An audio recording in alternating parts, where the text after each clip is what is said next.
Hello and welcome to Northeast Media Hub, the fastest growing digital media platform. I am Adalbert Khar with the latest Hub news. Be informed, be alert. Here is an important public announcement. Together we can overcome this pandemic by keeping everyone safe against COVID-19. If you have any queries regarding COVID-19, reach out to the state helpline at 14410. Stay home, stay safe, break the chain. Issued in public interest by National Health Mission, Government of Meghalaya. Ahead of a public meeting today called by the Voice of Maulai People, a conglomeration of several NGOs, to demand justice for the killing of ex-militant Cherish as thank you at Maulai, security arrangements have been beefed up across the city by the police. The meeting will be held at the Maulai petrol pump, where participants will burn effigies of Chief Minister Conrad Sangma and Home Minister Lakmen Rimbui, among others. Representatives of the conglomeration said, ahead of the meeting, shops and business outlets across Maulai and nearby places remain closed since morning. The family of late Cherish as thank you, the ex-militant who was gunned down by the police on August 13, said they want the police personnel involved in thank you's encounter to be suspended. We don't oppose the suspension of the police personnel who led the operation on August 13, said Granary Thank You, brother of the former Hinyotrep National Liberation Council or HNLC leader, on behalf of the family. On August 18, the family of late Thank You had filed an FIR at the office of the Superintendent of Police East Khasi Hills against the police officials involved in the supposed encounter. He also added that their demand for justice will set a precedent that such incidents are not repeated in the future. The Deputy Commissioner of East Garo Hills expresses gratitude to Sharla, a non-profit charitable trust based out of Bengaluru, India, for helping them in their model village project in Daribogre. With the help of Sharla, they have provided a tablet to the teacher of Daribogre LP School. The teacher has been trained in using the Sharla platform to create teaching content. Sharla representative and Nokma of Daribogre were also present in the meeting this morning. The Meghalaya High Court today has directed the state government not to insist on mandatory COVID testing for persons who have been fully vaccinated already. The division bench of the High Court passed the order on a public interest litigation or PIL filed by one Rockcliffe Rabbor Roy Thaba. The High Court said that the concerned state respondents shall not insist on mandatory testing in respect of those who have been fully vaccinated already.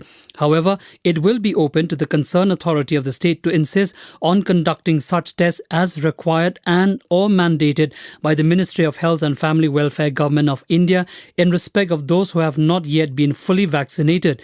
Meanwhile, in a separate suo motu PIL, the High Court has today directed the state government not to insist on production of Aadhaar card as the only proof of identity for persons who come for COVID vaccination. The court said that in some places in the state of Meghalaya and in particularly in remote villages, there are eligible persons who cannot be vaccinated simply because they do not possess any Aadhaar card. The court also said that there are other recognized options available to citizens of India to present their proof of identity. Today, the tourism promoters came out strongly against the proposed 210 megawatt Umngot hydroelectric project, stating that it will affect tourism activities along this river. According to Alan West, president of Meghalaya Rural Tourism Forum, prior to 2013 tourism season in Meghalaya was restricted to only 6 months, that is April to September, while the rest 6 months was considered as off-season because there was no tourists coming. West said after the year 2013-2014, the scenario totally changed. They started to get tourists even in the off-seasons. The reason being the discovery of this river Umngot and activities along this river. West also said that the three strong assets of the state in terms of tourism are the Living Root Bridges, discover of Maulanong as the cleanest village in Asia, and the discovery of the clear water of Umngot. They have also urged the Deputy Chief Minister to take this matter seriously, since it is not only the concern of the tourism stakeholders of Darang, Shnong Padeng Dauki and Ums Aim, but it is also the concern of the tourism sector in the entire state. Appealing to the government to consider scrapping the project, West said that Umngot River is an important USP of tourism in the state.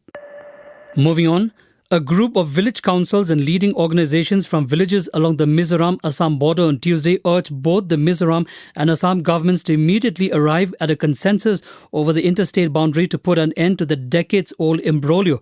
Vairengte Joint Village Council Chairman R. Lalfam Kima, who headed the team, said that there can't be a lasting solution to the vexed border dispute unless there is mutual understanding in respect to the areas which have been originally or permanently occupied by people on either side. He said that they wanted to retain the areas previously occupied by them as jhum lands or farms which have been allegedly encroached upon by people from the other side of the border in recent years. He said that the boundary dispute between the two northeastern states can be resolved if both sides step down from the original claim and demarcate the boundary at a certain point acceptable to both states. Mizoram shares about 164.6 kilometers interstate border with Assam. The boundary dispute between the two neighboring states is a long pending issue which has been unresolved till date. Assam Civil Service ACS officer Saibur Rahman, who was arrested on Tuesday for allegedly possessing disproportionate assets, has been sent to 6-day police custody. ACS officer Saibur Rahman was arrested by the Chief Minister's Special Vigilance Cell, Assam, following investigation that ascertained that he allegedly amassed wealth disproportionate to his known sources of income. SP of CM's Vigilance Cell informed that Rahman possessed properties worth over ₹100 crores. He also said that the ACS officer was unable to satisfactorily account for how he could amass the pecuniary resources, assets or properties disproportionate to his known sources of income. Locals at Ambassa in Tripura's Dhalai district have opposed to the government's plans of granting settlement to displaced Bru refugees in Harinchara. The locals allege that the Tripura government approved settlement of Bru refugees at Harinchara near Ambassa without consulting them. Locals allege that setting up a Bru refugee camp at Harinchara would adversely affect jhum cultivation done by the locals. The locals also apprised the district administration about their apprehensions and threatened to launch an agitation if the latest order is not withdrawn. The locals had also blocked the Ambassa-Gandachera road in Tripura's Dhalai district for several hours, demanding the order for setting up the Bru camp be withdrawn. The effect of the coronavirus disease among children had been mostly mild and the severity much less than that in the adult population, said World Health Organization or WHO Chief Scientist Dr. Soumya Swaminathan, even as he stressed the importance of having a well-developed pediatric infrastructure. Citing sero-surveys done by the other countries, the top doctor said in an interview children can get infected and transmit the infection, but it will still be very mild in most cases. She said hospitals should remain prepared for pediatric admissions and with pediatric intensive care units whose utility would serve the health system in many ways for other illnesses children have. Red alert has gone up within Indian security agencies handling immigration after several unidentified Urdu-speaking persons forced their way into an office in Kabul dealing with Indian visas for distribution on behalf of the Indian missions in Afghanistan and seized unestimated numbers of Afghan passports with stamped Indian visas. The incident occurred on August 15, the day the Taliban captured Kabul after US forces beat a hasty retreat. The Indian Home Ministry was already on alert when the evacuation exercise was started by the Ministry of External Affairs and National Security teams on August 16, with each passenger screened for his pass and travel documents. The Indian mission in Kabul, on its part, is searching its data to dig out names of those Afghans who were given the Indian visas and to the outsourcing agency for distribution. The data is being searched and names are being identified so that those Indian visas could be cancelled. Actor Manoj Bajpai on Tuesday filed a criminal defamation case against actor Kamal R. Khan in an indoor court. KRK, as he is commonly known, was previously slammed with a lawsuit by actor Salman Khan on similar grounds.